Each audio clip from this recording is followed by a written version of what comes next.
अगर तुम किसी चीज को दिल से चाहो पूरी कायनात तुमसे उसी मिलने की हादिस में लग जाता है। না, আজকে আমরা ওম শান্তি ওম মুভির শাহরুখ খানের এই মুভি নিয়ে কথা বলতে আসিনি। আমরা বলতে এসেছি এই ডায়ালগটি যে বইটি থেকে নেওয়া হয়েছে সে বইয়ের বিষয়ে। 1988 সালের কথা। জীবনের 41তম বছরে এসে একজন মানুষ বুঝতে পারলেন তার প্রতিভা এবং সবচেয়ে আকর্ষণ হচ্ছে বই লেখাতে, এবং তিনি একটি বই লিখে ফেললেন। বইটির ভাষা হলো পর্তুগিজ। বইটি প্রকাশের প্রথম সপ্তাহে বইটি বিক্রি হলো মাত্র 1 কপি। এরপর আর বিক্রি হয় না। 1 মাস 2 মাস করে 5 মাস হয়ে গেল, আর একটি কপিও বিক্রি হলো না।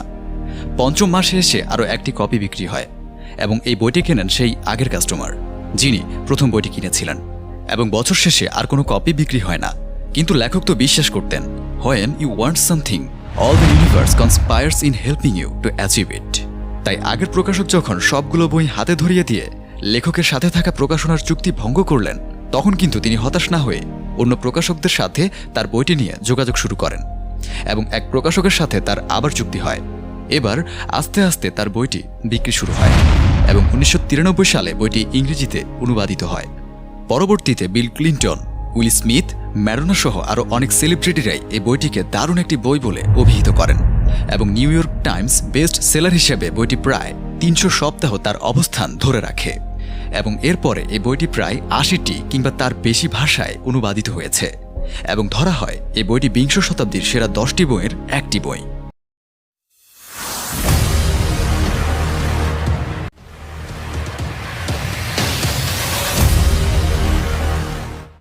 প্রিয় দর্শক, বরাবরের মতোই স্মরণ করিয়ে দিতে চাই সাবস্ক্রাইবের কথা।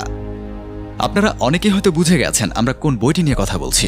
যারা এখনো বুঝতে পারেননি তাদের জন্য বলছি, বইটির নাম হচ্ছে দ্য আলকেমিস্ট, লেখক পাওলো কোয়েলহো। দ্য আলকেমিস্ট গল্পটা সান্তিয়াগো নামের এক ছেলেকে ঘিরে, এবং এই বইয়ের সবচেয়ে মজার বিষয় হচ্ছে এই বই জনরা। আপনি কি জানেন এই বইটি আসলে কোন জনরায় পড়ে? অনেকেই মনে করেন এটা একটা অ্যাডভেঞ্চার জনরার বই, অনেকেই মনে করেন এটা সেলফ হেল্প জনরার, আবার কেউ কেউ মনে করেন এটা ফিলোসফি, কেউ কেউ মনে করেন এটা স্পিরিচুয়াল এবং রোমান্স জনরার বই। চলুন আগে জানি এই আলকেমিস্ট আসলে কি। আলকেমিস্ট আসলে এমন ব্যক্তিদেরকে বোঝানো হয়েছে যার কাছে একটা ফিলসোফার স্টোন থাকবে, এবং তিনি তার এই স্টোন দিয়ে যে কোনো মেটালকে গোল্ডে পরিণত করতে পারেন। এবং এই আলকেমিস্টদের কাছে আরও একটি জিনিস থাকে যার নাম এলিক্সার অফ লাইফ। এটা এক ধরনের লিকুইড পদার্থ যা পান করার মাধ্যমে তিনি শত শত বছর বেঁচে থাকতে পারেন, এবং এই আলকেমিস্টরা কখনো অসুস্থ হন না, বৃদ্ধ হন না। তো বইয়ের গল্পে ফিরি এবার। দ্য আলকেমিস্ট বইটি মূলত এক রাখাল বালকের মিশর যাত্রাকে কেন্দ্র করে। ছেলেটির নাম সান্তিয়াগো। স্পেনের এক সাধারণ পরিবারে তার জন্ম। বাবা মায়ের ইচ্ছে ছিল ছেলে ধর্মযাজক হবে, কিন্তু সান্তিয়াগোর ইচ্ছে ছিল বিশ্ব ভ্রমণের, ঘুরে বেড়াবে এক দেশ থেকে অন্য দেশে।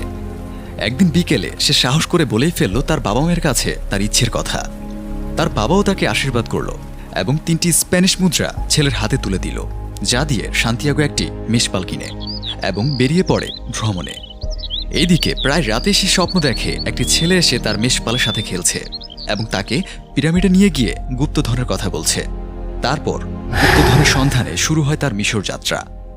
সান্তিয়াগোর এই দুঃসাহসিক অভিযানে দেখা হয় বিভিন্ন মানুষের সাথে, যারা তাকে তার স্বপ্ন পূরণের পেছনে বিভিন্নভাবে সাহায্য করে।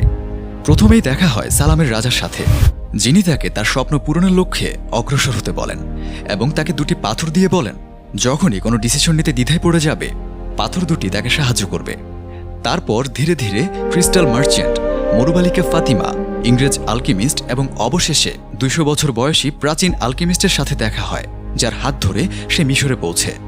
গল্পটির মূল আকর্ষণ গুপ্তধন হলেও পথিমধ্যে ঘটা বিভিন্ন ঘটনা থেকে পাওয়া লাইফ লেসনই গল্পটিকে অমর করে তুলেছে।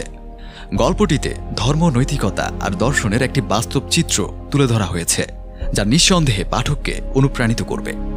এছাড়াও লেখক আধ্যাত্মিকতার সাথে বাস্তবের একটি যোগসূত্র তৈরি করেছেন, যা জীবনে বেশ কিছু দর্শন সহজে অনুধাবন করতে সাহায্য করেছে। গল্পের মাঝখানে সান্তিয়াগো একজন মরু বালিকার প্রেমে পড়ে, যেখানে সে ভালোবাসা বনাম স্বপ্ন নিয়ে একটি দ্বিধায় পড়ে যায়। কিন্তু লেখক খুব সুন্দরভাবে ভালোবাসাকে বাধা নয় বরং স্বপ্ন পূরণের একটি সাপোর্টিং টুল হিসেবে উল্লেখ করেছেন।